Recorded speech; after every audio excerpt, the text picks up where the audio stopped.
नमस्कार, न्यूज 18 के social media platform पर आपका स्वागत है। मैं हूं आपके साथ कुसुम रावत। बात करेंगे आज की बड़ी खबरों की।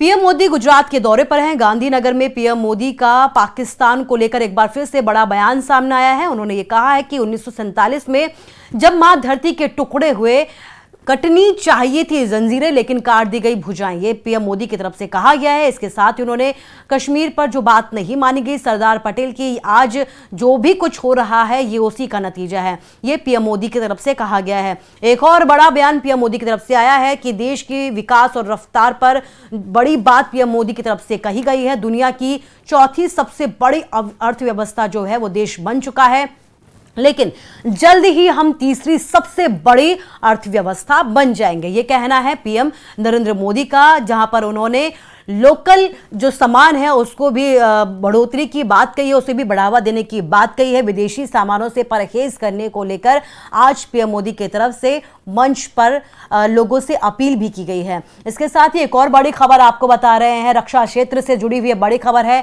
रक्षा क्षेत्र में आत्मनिर्भर भारत की ओर जो है वो देश जो है वो कदम बढ़ा रहा है। रक्षा मंत्री राजनाथ सिंह ने advance medium combat aircraft program को हरी झंडी दिखा दी है। एरोनॉटिकल डेवलपमेंट एजेंसी इंडस्ट्री के सहयोग से यह प्रोजेक्ट पूरा किया जाएगा। तो एक और बड़ी खबर रक्षा क्षेत्र से जुड़ी हुई बड़ी खबर है, जो आज एक बड़ी सौगात जो है रक्षा मंत्री राजनाथ सिंह की तरफ से दी गई है। एक और अहम खबर ऑपरेशन सिंदूर से जुड़ी हुई है बड़ी खबर है, जहां पर बीएसएफ की तरफ से आज जो है एक नया वीडियो जारी किया गया है, जिसमें वो आतंकी लॉन्च पैड को उड़ाते हुए नजर आ रहे हैं। तो ऑपरेशन सिंदूर से जुड़ी हुई है बड़ी खबर, जहां पर बीएसएफ आईजी जम्मू शशांक आनंद ने यह बताया कि जो 2 पोस्ट शहीदों के नाम पर होगी, इसमें बीएसएफ के 2 पोस्ट के नाम पर सिंदूर रखने का भी प्रस्ताव पारित किया गया है। तो ये तस्वीरें आप देख सकते हैं किस तरीके से ये बीएसएफ का जो शौर्य है वो दिखाया जा रहा है। इसके साथ ही एक और बड़ी खबर, 9 मई को पाकिस्तान ने हमारी कई चौकियों को निशाना बनाया था, ये बीएसएफ की तरफ से कहा गया है, जिसके बाद जवानों को मुंहतोड़ जवाब दिया गया। इस वीडियो के जरिए पूरी जो तस्वीर है उस दिन की वो दिखाई गई है बीएसएफ की तरफ से, और आतंकी जो लॉन्च पैड थे मस्तपुर को भी यहाँ पर निशाना बनाकर खत्म किया गया। सुंदरबनी के सेक्टर में भी आतंकियों को जो लॉन्च पैड था उसे भी यहाँ पर बीएसएफ ने पूरी तरीके से तबाह किया, और उसी की तस्वीरें आज बीएसएफ की तरफ से जारी की गई है। बड़ी बात यह है कि इस लॉन्च पैड में आतंकियों की मौजूदगी थी और बीएसएफ ने इस लॉन्च पैड को भी तबाह किया, और आज जो है बीएसएफ ने अपने शौर्य का प्रदर्शन किया। इसके साथ ही एक और बड़ी खबर आपको बता रहे हैं, पहलगाम में आज हाई लेवल मीटिंग की गई। यह हाई लेवल मीटिंग जो है वो सीएम की अध्यक्षता में की गई, जिसमें सीएम की तरफ से कैबिनेट मंत्रियों के साथ जो है वो बैठक की गई। पर्यटन को लेकर इस मीटिंग में अहम तौर पर चर्चा की गई, क्योंकि पहलगाम हमले के बाद जम्मू कश्मीर का जो पर्यटन व्यवसाय है वो नीचे जा रहा है, उसका ग्राफ जो है वो लगातार नीचे गिर रहा है, जिसके बाद यह हाई लेवल मीटिंग की गई है। कहा यह भी जा रहा है कि कल जो है वो गुलमर्ग में भी अहम बैठक होने जा रही है।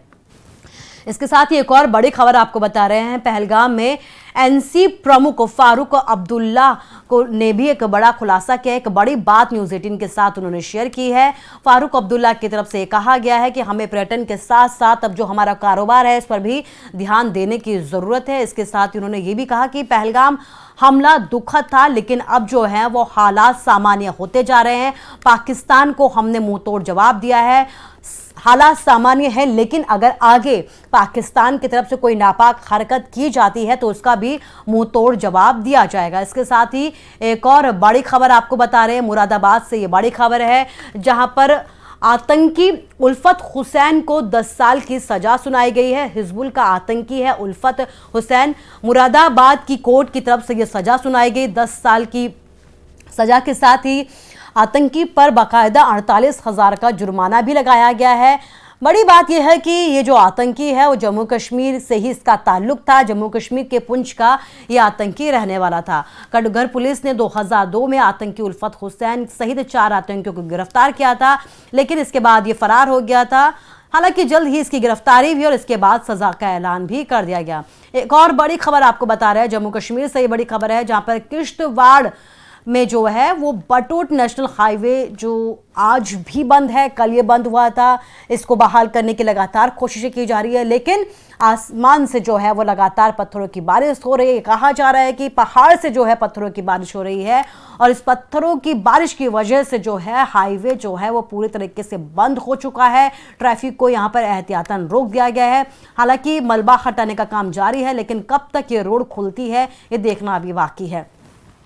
एक और बड़ी खबर आपको बता रहे हैं, ऑपरेशन सिंदूर से जुड़ी हुई बड़ी खबर है। ऑपरेशन सिंदूर के बाद इंटरनेशनल लेवल पर चौतरफा पाकिस्तान घिरा हुआ है और एक बार फिर से वो भारत के आगे घुटने टेकने को मजबूर हो गया है, भारत के आगे गिड़गिड़ाने के लिए वो मजबूर है। पाकिस्तान ने भारत से बातचीत और शांति व्यवस्था स्थापित करने की इच्छा जताई है। पाकिस्तान के पीएम शहबाज शरीफ ने ईरान में ये कहा है कि वो भारत के साथ हर मुद्दे पर बातचीत करना चाहता है, हर मुद्दे पर बातचीत के लिए तैयार है।